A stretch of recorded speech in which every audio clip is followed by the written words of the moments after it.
sejahtera bagi kita sekalian dalam kasih Tuhan Yesus Kristus. Di saat pagi menjelang siang hari ini tentunya karena kemurahan Tuhan, anugerah Tuhan kepada kita semua, walaupun dengan cuaca hujan, dengan segala kesibukan kita masih boleh mengingat bahwa hari ini di mana kita hampir datang Tuhan. Ya, saudara, sebabnya saat ini kita akan dalam doa. Di tengah-tengah kami menyampaikan firman Tuhan, supaya firman Tuhan yang disampaikan boleh sesuai dengan kehendak Tuhan dan boleh diberikan pengertian bagi kita untuk mengerti. Kami bersyukur berterima kasih kepada Tuhan punya pekerjaan melalui gembala setempat yang boleh mempercayakan saya dalam melayani pekerjaan Tuhan. Yang walaupun saudara seperti yang sudah diketahui, kami pun sebenarnya perlu untuk dikuatkan. Karena beberapa waktu yang lalu orang tua kami kembali meninggalkan kami, ya. Sudah 2 kali, saudara. Tapi itulah rancangan Tuhan yang tidak seperti rancangan kita manusia. Banyak harapan, banyak cita-cita, tetapi Tuhan yang menentukan semua kehidupan kita. Oleh karena itu, saudara, biarlah kita fokuskan perhatian kita di tengah-tengah kita mendengarkan firman Tuhan. Dan untuk menghormati firman Allah, mari kita bangkit berdiri sejenak dan kita buka Alkitab kita dalam kitab Injil Lukas.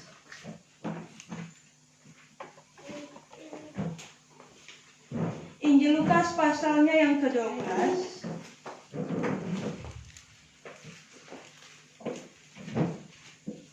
Injil Lukas 12 ayatnya yang ke-55. Injil Lukas pasal yang ke-12 ayat yang ke-55, firman Tuhan berbunyi demikian.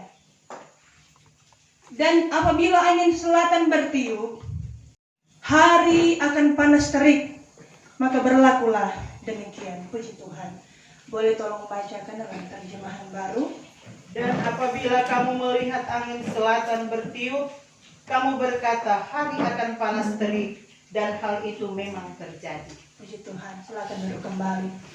Bapak Ibu Saudara yang diberkati oleh Tuhan Yesus Kristus, pada saat ini kita boleh membaca satu ayat kebenaran firman Tuhan dalam kitab Injil Lukas pasal yang ke-12 ayat yang ke-55.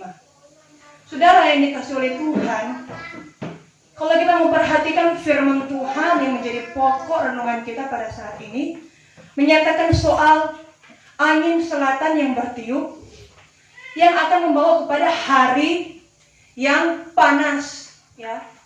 Hari akan panas terik. Dan saudara yang dikasih oleh Tuhan Yesus Kristus,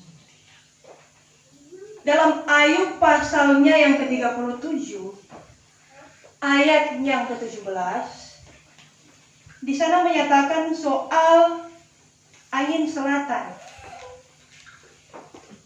Ayub 37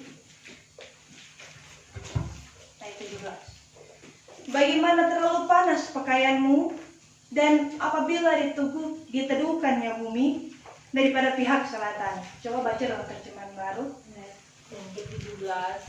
Hai engkau yang pakaiannya menjadi panas, jika bumi terdiam karena panasnya angin selatan. Iya, terima kasih. Jadi saudara yang dikasih oleh Tuhan, dalam Alkitab pun menyatakan bahwa ketika angin selatan dia bertiup, itu akan membawa kepada musim panas, ya, atau yang kita kenal dengan sebutan musim kemarau. Saudara yang dikasih oleh Tuhan,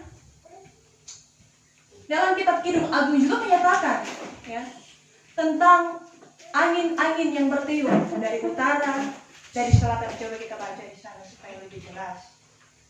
Kidung Agung 12, Kidung Agung 4 ayat yang ke-16. Bangunlah engkau hai angin utara, marilah hai angin selatan. Saudara yang dikasih oleh Tuhan, jadi kalau kita memperhatikan firman Tuhan bahwa menjelaskan bagaimana angin selatan bertiup membawa kepada suatu musim panas atau musim kemarau. Dan saudara yang dikasih oleh Tuhan, dalam pun kehidupan kita, di tengah-tengah kita melangsungkan penghidupan kita dalam dunia ini, ya, angin itu menjadi suatu hal yang ada di sekitar kita.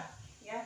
Kita bisa merasakan, saudara, tapi kita tidak bisa melihat. Seperti yang di samping kita itu daun-daun, ya, dia bergoyang-goyang karena ada hembusan angin. Tetapi konteks firman Tuhan pada saat ini, angin yang membawa kepada suatu musim yang panas.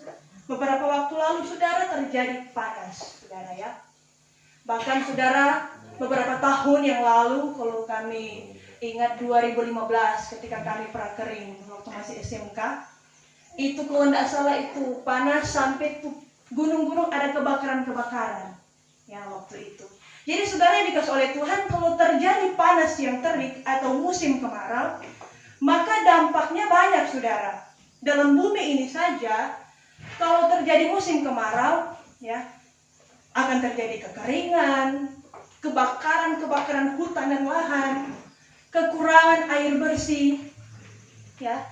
Bahkan kalau itu terjadi dalam suatu waktu yang berkepanjangan, saudara, akan terjadi kematian tanaman-tanaman dan hewan, ya. Ketersediaan pangan pun merosot waktu itu kan, saudara. Kalau musim panas, memang saudara susah, ya. Orang tidak bisa menanam, tidak bisa panen, ya. Bahkan di perkotaan terjadi apa, saudara? Polusi udara, ya. Sehingga saudara yang dikasih oleh Tuhan, kalau ini terjadi terus-menerus, tentunya kehidupan manusia pun akan mengalami suatu kemerosotan yang sangat luar biasa. Pengalaman ini pernah dialami oleh Nabi Elia, saudara. Dalam kitab 1 Raja-Raja 17 ayat yang ke-7. Ya, ketika terjadi musim kemarau yang panjang, Tuhan menyuruh dia pergi ke Sarepta ketika dia bertemu dengan janda yang ada di sana. Dan dikatakan firman Tuhan, dalam 1 tahun terjadi kemarau yang panjang, saudara. Coba kita baca 1 Raja-Raja 17 ayat yang ke-7. Ayat yang ke-7. Tetapi sesudah beberapa waktu sungai itu menjadi kering, sebab hujan tiada turun di negeri itu. Ya. Maka datanglah firman Tuhan kepada Elia, bersiaplah pergi ke Sarfat dan termasuk wilayah Sidon, dan diamlah di sana. Ketahuilah aku telah memerintahkan seorang janda untuk memberi engkau makan. Ya, terima kasih. Jadi saudara yang dikasih oleh Tuhan, kita memperhatikan ayat yang ke-7. Dikatakan firman Tuhan dalam terjemahan lama Arakia, maka kemudian daripada itu setahun kekeringanlah anak sungai itu, sebab tiada turun hujan di tanah itu. Saudara yang dikasih oleh Tuhan, akibat musim kemarau, sehingga sungai pun menjadi kering. Kalau di sini waktu musim kemarau itu air di jembatan itu pernah kering? Pernah? Enggak pernah. Pernah atau enggak? Memang memang kering, saudara. Oh, saudara, tidak pernah. Tapi ini, saudara, dikatakan firman Tuhan sampai kering. Jadi kita bisa bayangkan bagaimana musim kemarau itu terjadi, berapa waktu, berapa lama itu terjadi.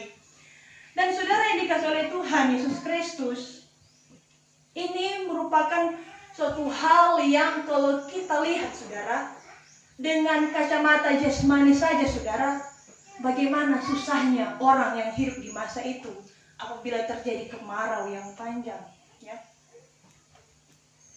Karena saudara yang dikasih oleh Tuhan, di tengah-tengah kehidupan rohani pun Tuhan gambarkan demikian, ya. Kitab Kidung Agung yang telah kita baca tadi, pasal 4 ayat yang ke-16, itu menunjuk kepada angin pencobaan, saudara. Tetapi angin pencobaan yang membawa kepada pertumbuhan iman gereja Tuhan. Ya.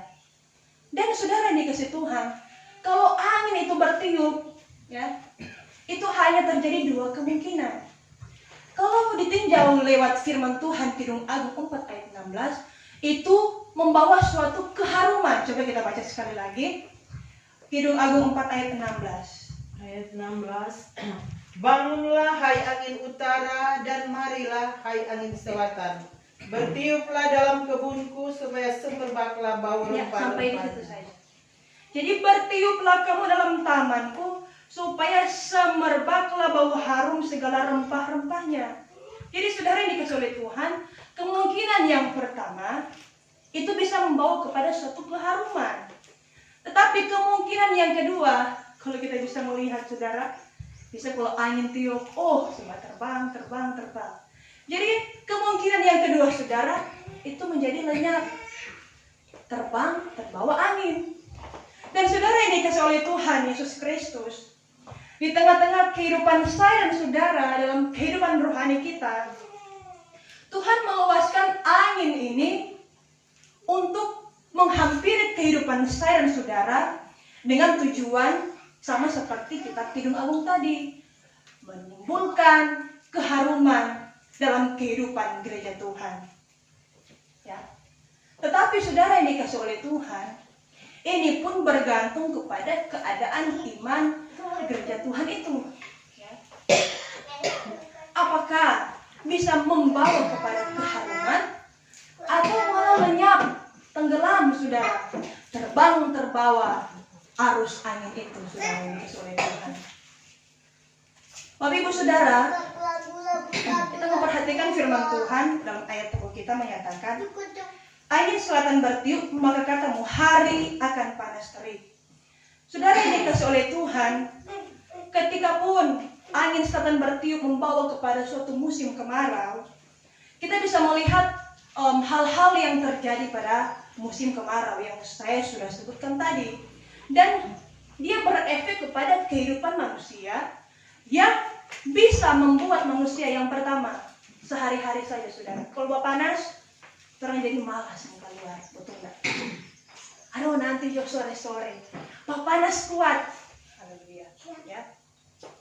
Jadi saudara yang dikasih oleh Tuhan, di dalam pengiringan kita pun Tuhan menyatakan bahwa kehidupan gereja Tuhan ketika terjadinya pencobaan, panas kemarau itu melanda kehidupan iman kita, ya, yang diibaratkan sebagai pencobaan-pencobaan ujian iman. Di sini saudara, perlu kita memperhatikan bahwa bagaimana cara kita menyikapi, karena saudara yang dikasih oleh Tuhan, ketika terjadi panas yang terik, ya, pada umumnya secara manusia kita pun memang tidak mau berbuat apa-apa, ya saudara. Mau keluar, mau bekerja, beraktivitas agak sulit, ya. Bahkan di India sana baru-baru terjadi panas yang sampai bisa membunuh manusia, ya saudara yang dikasih oleh Tuhan. Dan saudara, kalau kita memperhatikan, Tuhan pun memberikan suatu contoh kepada kita soal Nabi Elia. 1 Raja-Raja 19 ayat yang ke-9, bahwa ketika Nabi Elia dikejar-kejar oleh orang-orang suruhan Isabel, saudara, dia masuk ke goa, dia bersembunyi dia di situ, saudara. Ya. Dan ini menunjuk suatu arti bagi kehidupan saya dan saudara, bahwa Tuhan tidak ingin kalau hal yang dialami, yang dilakukan Elia, itu pun dilakukan oleh gereja Tuhan. Coba kita baca 1 Raja-Raja 19 ayat yang ke-9. Ayat yang ke-9. Di sana masuklah ia ke dalam sebuah gua dan bermalam di situ. Maka firman Tuhan datang kepadanya, demikianlah, apakah kerjamu di sini, hai Elia? Jawabnya, aku bekerja segiat-giatnya bagi Tuhan, Allah semesta alam, karena orang Israel meninggalkan perjanjianmu, meruntuhkan mesbah-mesbahmu, dan membunuh nabi-nabimu dengan pedang. Hanya aku seorang dirilah yang masih hidup, dan mereka ingin mencabut nyawaku. Iya, terima kasih. Jadi saudara, kalau kita memperhatikan firman Tuhan dalam ayat yang ke-9, maka di sana masuklah ia ke dalam sebuah gua, lalu bermalam dalamnya. Maka tiba-tiba datanglah kepadanya firman Tuhan bunyinya, apakah kerjamu di sini, hai Elia? Jadi saudara yang dikasih oleh Tuhan, melihat suatu keadaan yang dialami oleh Elia, dia malah bermalam di gua, saudara. Ya. Dan Tuhan menegur dia, apakah kerjamu di sini, hai Elia? Demikian pun di tengah-tengah kehidupan pengiringan saya dan saudara ketika kita mengiring Tuhan, ketika panas pencobaan itu menghampiri kehidupan kita, bahkan musim kemarau, saudara, ya, secara rohani kita alami, kita rasakan, saudara. Di sini jangan sampai kepada kita terjadi itu hal-hal yang bermasa bodoh, ya, tidak berbuat apa-apa, bahkan lari dari kenyataan, saudara. Elia ini kan dia lari dari kenyataan, ya. Sebenarnya Tuhan ada di pihak dia, tetapi kenapa dia takut, saudara? Karena situasi, ya, karena sebuah keadaan, tekanan, masa keticikan yang membuat dia bersembunyi, lari dari kenyataan. Demikian pun kehidupan kita, saudara yang dikasih oleh Tuhan. Kita ini adalah orang-orang perang. Bagaimana kita sedang berperang, kita harus mundur. Kalah, saudara yang dikasih oleh Tuhan. Makanya saudara yang dikasih oleh Tuhan, contoh firman Tuhan yang Tuhan nyatakan kepada kita, itu pun ada kepada Raja Daud. Ya. Ketika dalam keadaan situasi, ya, dia malah memilih zona nyaman. Mazmur 32.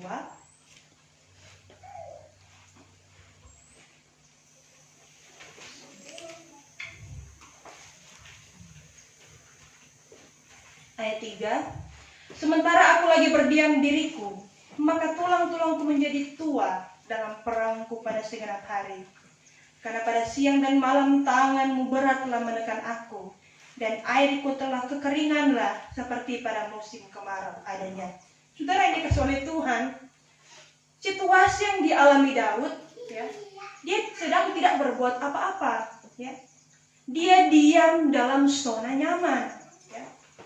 Dan saudara yang dikasih oleh Tuhan, ini merupakan sifat-sifat yang membawa gereja Tuhan kepada kekeringan, saudara. Ya. Sungai, kalau dia menjadi kering, saudara, menunjuk kepada bagaimana gereja Tuhan berdoa pun menjadi susah. Karena sungai itu adalah sumber kehidupan, saudara. Tumbuh-tumbuhan, hewan, bahkan manusia memerlukan air yang ada dalam sungai itu. Tapi kalau sungai sudah menjadi kering, saudara yang dikasih oleh Tuhan, maka itulah yang saya sebutkan tadi. Tidak lagi ada persekutuan dengan Tuhan. Berdoa susah, sulit mau bertindak, bergumul pun tidak, saudara. Ya. Dan efeknya, saudara, kalau terjadi kekeringan, ya, tanaman-tanaman pun, ya, saudara, tidak ada lagi sumber air, ikut-ikutan juga kering. Ayat 18, ayat yang ke-16, dari atas, dari bawah, tidak menghasilkan lagi, saudara. Coba kita baca. Ayat 18, ayat yang ke-16, ayat 18, ayat 16. Firman Tuhan,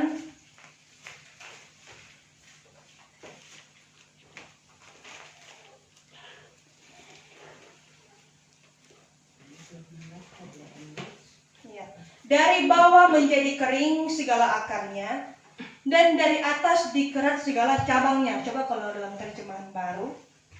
Ayat 18, ayat 18. Terjemahan baru. Ayat 18, ayat 16.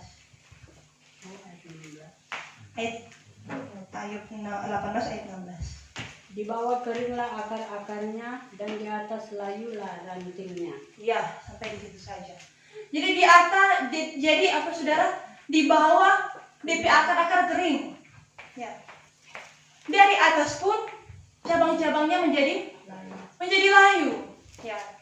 Saudara yang dikasih oleh Tuhan, menunjuk kepada, ya, tidak ada hasil, saudara. Tidak bisa menghasilkan lagi. Tanaman-tanaman itu tidak bisa menghasilkan lagi. Dan menunjuk kepada kehidupan rohani kita, saudara. Kehidupan rohani yang tidak menghasilkan kualitas iman, yang sebenarnya, yaitu iman emas. Ya. Sedangkan Tuhan pun menyatakan kepada kita, kita harus menghasilkan kualitas iman, ya, menghasilkan buah-buah yang berkenan kepada Tuhan. Karena kalau tidak berbuah, apa firman Tuhan menyatakan? Pohon tanaman yang tidak berbuah, apa akibatnya? Kan kalau apa itu?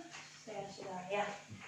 Dan, ya jadi kalau tidak berbuah, iya, saudara ini akan ditebang.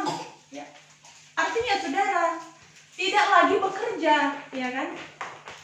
Tidak lagi mau menghasilkan. Bahkan mau bikin apa lagi, saudara? Demikian kehidupan kita pun, saudara yang dikasihi oleh Tuhan. Kita masih bekerja dalam dunia ini, terutama dalam pekerjaan Tuhan. Dipercayakan sebagai hamba Tuhan, dipercayakan sebagai jemaat Tuhan, bekerja. Tuhan masih akan memelihara. Ya. Tapi bagaimana kalau sudah tidak mau bekerja? Ya, Tuhan tidak bilang, "Ulangnya tarik nana, ini mau bekerja." Ya, saudara. Sama seperti orang perang. Sedang dalam peperangan, kalau tidak mau berperang, takut-takut, lebih baik pulang saja. Ya. Sebagai calon pengantin Kristus, saudara, kita perlu memperhatikan apa yang perlu kita perbuat. Ya. Ketika kita berada dalam situasi, ya, dalam situasi ketika angin selatan itu bertiup membawa kepada keadaan yang panas terik atau musim kemarau. Ya. Saudara, kalau dalam pengetahuan dunia dan teknologi, di negara kita ini ada bidang yang dikhususkan untuk melakukan pengamatan, memahami tentang fenomena-fenomena, ya, yaitu meteorologi yang fokus kepada ilmu perkiraan cuaca. Ya. Klimatologi adalah studi tentang ilmu iklim, kualitas udara, dan geofisika yang memecahkan masalah berhubungan dengan bumi. Ya. Bidangnya adalah yang kita kenal sebutan BMKG, saudara yang dikasihi oleh Tuhan. Kalau pada masa-masa lalu, zaman-zaman nabi-nabi, dorang hanya memperhatikan awan. Ya. Tetapi kalau kepada kita sudah dilengkapi dengan teknologi, ya.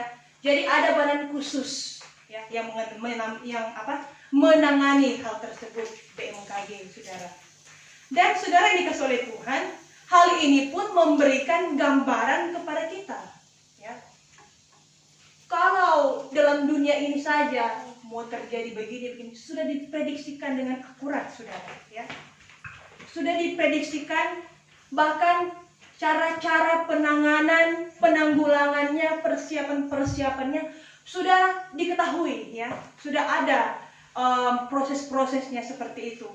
Kalaupun kepada saya dan saudara, ya, memberikan gambaran dalam kehidupan gereja Tuhan bahwa soal perkara mengenai dunia ini saja, Tuhan boleh bukakan hikmat bagi manusia. Apalagi soal hal perkara-perkara yang rohani, saudara. Makanya saudara yang dikasihi oleh Tuhan, ketika pun kita melihat situasi bahwa, oh ini kemarau semua datang, artinya, pencobaan, pergumulan ini semua datang, saudara yang dikasihi oleh Tuhan. Kita selalu ada persiapan, saudara yang dikasihi oleh Tuhan.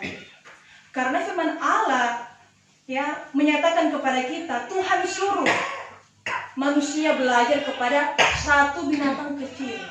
Apa itu, saudara? Semut, Amsal 8, Amsal 6 ayat yang ke-8. Jadi saudara yang dikasihi oleh Tuhan, semut ini dia mengumpulkan makanan pada musim menuai, ya. Itu menunjuk kepada, ya, dia sudah menyediakan persediaan sebelum musim kemarau itu datang.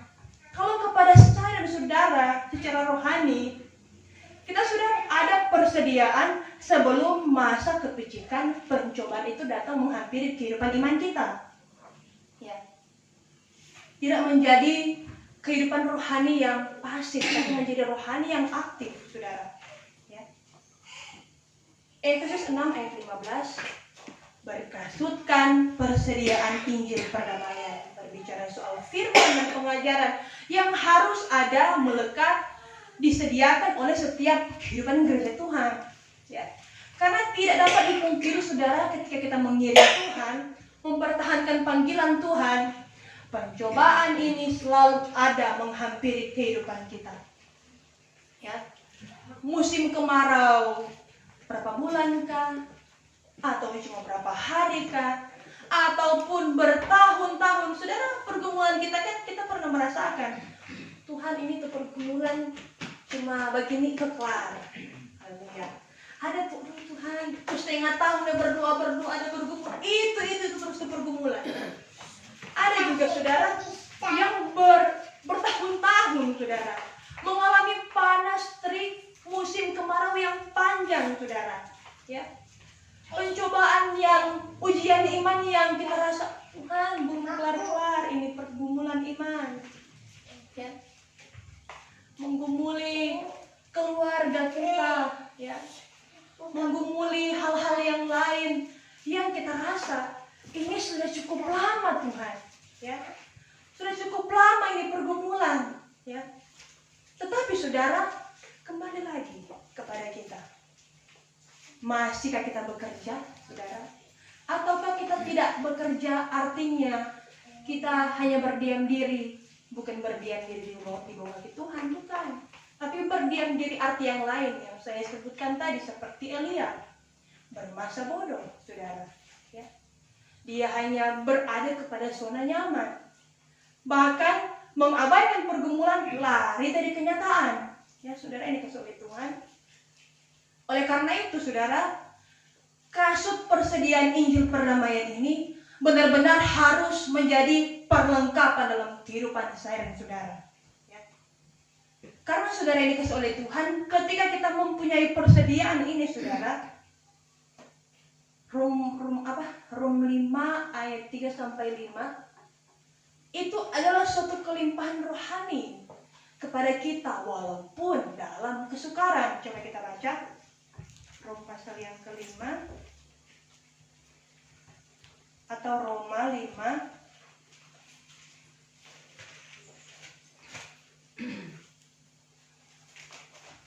ayat 3. Tetapi bukannya itu saja, melainkan juga kita bermegah-megah di dalam kesukaran, sebab mengetahui bahwa kesukaran itu mendatangkan sabar, dan sabar itu mendatangkan hati yang teguh, dan hati yang teguh itu mendatangkan pengharapan. Saudara, yang dikasih oleh Tuhan. Jadi saudara, ketika kita ada persediaan Injil perdamaian, firman dan pengajaran, bahkan roh ada kepada kita, maka hal inilah yang akan kita dapatkan ketika pun kita berada dalam masa kepicikan atau masa kesukaran. Ya. Karena saudara dikatakan, sebab mengetahui kesukaran itu mendatangkan sabar. Amin, saudara. Itulah yang saya sebutkan tadi. Ada kedua kemungkinan. Ya. Kalau itu angin bertiup, ada dua kemungkinan. Itu akan terlihat semerbaklah bau harum, atau yang kedua, hilang lenyap, saudara. Tapi kalau konteks firman Tuhan ini menuju kepada bau harum, saudara. Gereja Tuhan yang berada pada proses pencobaan ini. Ya. Kesukaan yang mendatangkan sabar, bahkan ayat selanjutnya, bertambah-tambahlah sabar itu mendatangkan hati yang teguh. Artinya kita kuat, saudara. Kalau mau berbicara pengalaman saya pribadi soal sabar, ya contohnya saja ketika orang tua kami, mama kami kandung, dia pergi. Ya. Bersabar, ya tahapan-tahapannya. Ketika pun ya berada dalam situasi, saudara, ya secara otomatis menjadi ibu dari adik-adik saya. Ya. Kedua lagi, baru-baru ini meninggal. Ya, saudara, ini kasih oleh Tuhan. Naik lagi, mendatangkan hati yang teguh. Waktu lalu, Tuhan sudah memampukan, saudara. Saat ini pun pasti mengaminkan semuanya. Karena segala sesuatu yang terjadi dalam kehidupan kita itu, saudara, semua ada dalam genggaman tangan Tuhan. Ya.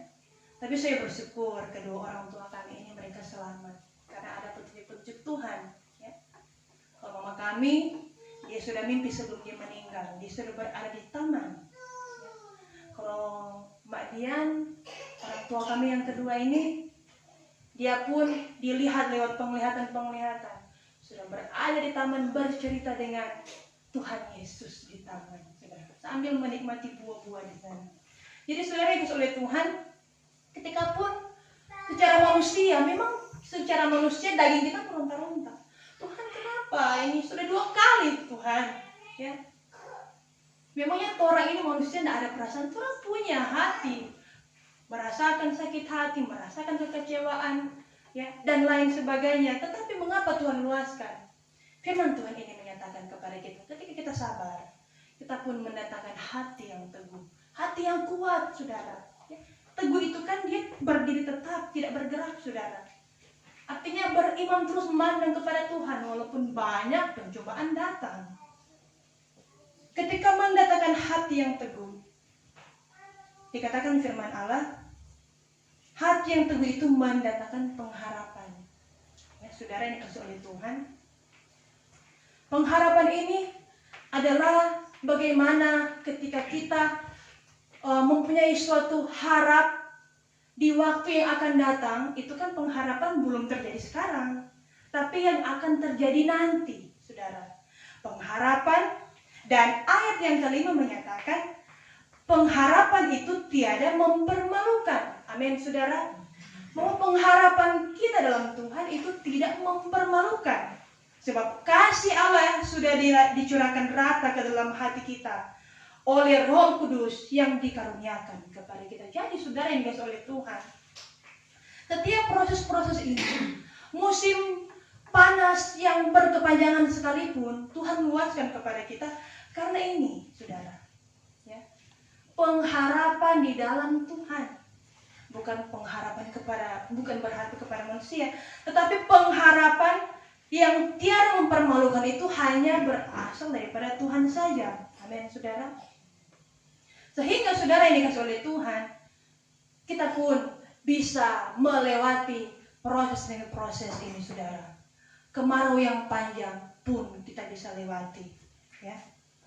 Karena memang saudara yang dikasih oleh Tuhan, firman Tuhan pun menyatakan kepada saya dan saudara, Ibrani 12 ayat yang ke-11, bahwa ajaran yang kita yang sementara ini kita alami itu belum mendatangkan sukacita, ya saudara.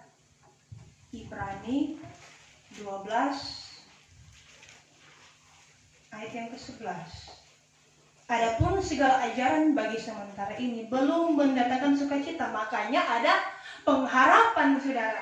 Orang belum lihat itu, tapi dengan berpengharapan bahwa akan ada ujung jalan yang indah yang Tuhan sediakan. Belum mendatangkan sukacita, melainkan duka cita.